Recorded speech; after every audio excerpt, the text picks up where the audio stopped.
तर जगद्गुरू संत तुकोबांच्या देहूत वसंत पंचमी निमित्तानं शिळा मंदिरात सुगंधी रंगीबिरंगी आकर्षक अशी फुलांची सजावट करण्यात आली। या फुलांचा सुगंध संपूर्ण मंदिर परिसरात दरवळतोय।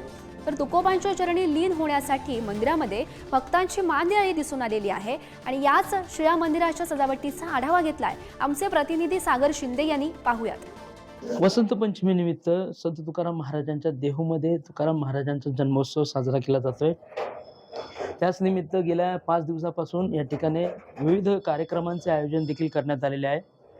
आपण जर या ठिकाणी पाहिलं संत तुकाराम महाराजांच्या देहूतील या शिळा मंदिरामध्ये आपण आहोत आणि शिळा मंदिराला विविध रंगांच्या आणि देशी विदेशी फुलांनी या ठिकाणी शिळा मंदिर सजवण्यात आलेलं आहे आणि या शिळा मंदिरामध्ये अनेक लोक येऊन आता या ठिकाणी महाराजांचं दर्शन घेत आहेत आणि याच दर्शनासाठी भाविकांची या ठिकाणी रीघ लागलेली आपण पाहू शकतोय।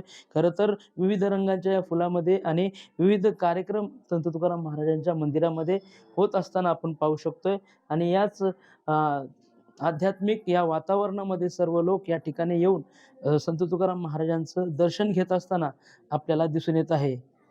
पुढारी न्यूजसाठी मी सागर शिंदे, मावळ।